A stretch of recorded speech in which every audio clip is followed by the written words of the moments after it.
Hello दोस्तों, स्वागत है आपका हमारे यूट्यूब चैनल में। दोस्तों आज मैं आपके लिए बीए पार्ट सेकंड का सोशियोलॉजी सेकंड का पेपर लेके आया हूँ।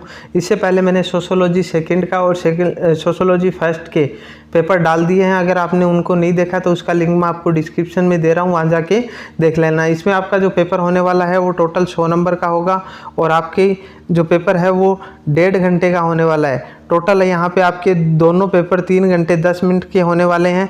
मतलब पहला जो पेपर है वो आपका 1.5 घंटे का होगा, दूसरा पेपर भी आपका 1.5 घंटे का होगा। बीच में 10 मिनट आपकी कॉपियाँ वगैरह लेने या दूसरा पेपर देने में के लिए ये 10 मिनट का टाइम रहेगा। और आपके लिए मैं बता दूं कि यहाँ पे जो निर्देश दिए हुए हैं उनको आप अच्छे से पहले पढ़ लेना, उसके बाद ही आपको पेपर सोल्व करना है। इसमें देखो आपका जो फर्स्ट क्वेश्चन आएगा इसमें आपके टोटल 20 क्वेश्चन दिए हुए हैं और 20 में से आपको 10 से के उत्तर लिखने हैं। देखो इसमें पहला जो क्वेश्चन है, ग्रामीण समाजशास्त्र को परिभाषित कीजिए। रूरल सोशियोलॉजी इन इंडिया पुस्तक किसने लिखी है? कृषक समाज में कौन सी परंपराएं पाई जाती है? गाँवों को वापस चलो किसने कहा था? संस्कृतिकरण की अवधारणा किसने प्रस्तुत की थी? कास्ट, क्लास एंड ऑक्यूपेशन किताब किसने लिखी गई, किसके द्वारा लिखी गई? उसके बाद देखो लोक संस्कृति की अवधारणा किसके द्वारा दी गई? धर्म, आध्यात्मिक शक्ति में विश्वास है किसने कहा? भारत में हरित क्रांति का जनक किसे माना जाता है? ग्रामीण समाजशास्त्र की प्रकृति है। सामुदायिक विकास कार्यक्रम कब लागू किया गया? ग्रामीण समाजशास्त्र में हम किसका अध्ययन करते हैं? उसके बाद देखो अगला जो क्वेश्चन है, सभी विज्ञानों की एकता सूखी पद्धति में है न कि उनकी विषय वस्तु में, किसका कथन है? जाति किस पर आधारित है? भारतीय ग्रामों की 2 मुख्य सामाजिक संस्थाएं लिखिए। भारत में पंचायती राज संस्थाओं की संरचना क्या है? उसके बाद देखो 73वां संविधान संशोधन विधेयक किससे संबंधित है? जाति और वर्ग में कोई 2 अंतर लिखिए। उसके बाद देखो अगला जो क्वेश्चन है, पंचायती राज में जिला स्तरीय संगठन को क्या कहते हैं? सर्वोदय आंदोलन का संबंध मुख्यतः किससे है?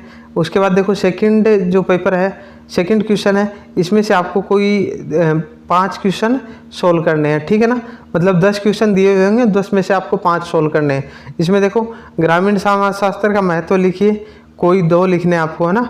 हिंदुओं में 4 वर्ण कौन से हैं, उनके नाम लिखिए। सार्वभौमिकरण के 2 उदाहरण दीजिए। प्रभु जाति क्या है?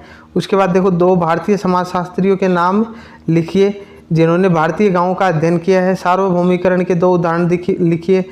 और उसके बाद देखो संयुक्त परिवार की कोई 2 विशेषता बताइए। जाति व्यवस्था की विशेषता बताइए।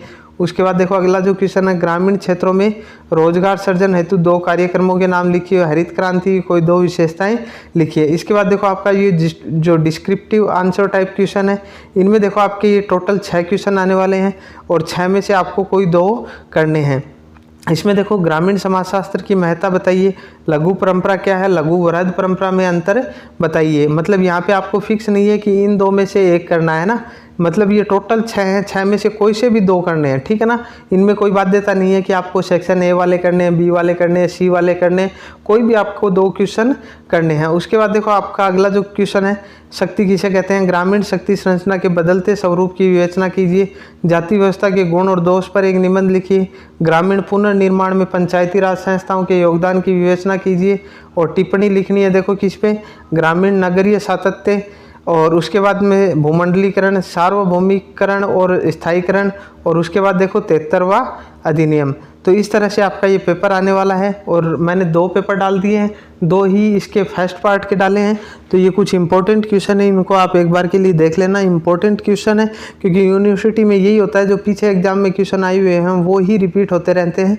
तो ये आपके लिए ज़्यादा बेहद ही महत्वपूर्ण क्वेश्चन है, इनको आप एक बार के लिए देख लेना। और एग्ज़ाम के लिए बेस्ट ऑफ लक। धन्यवाद।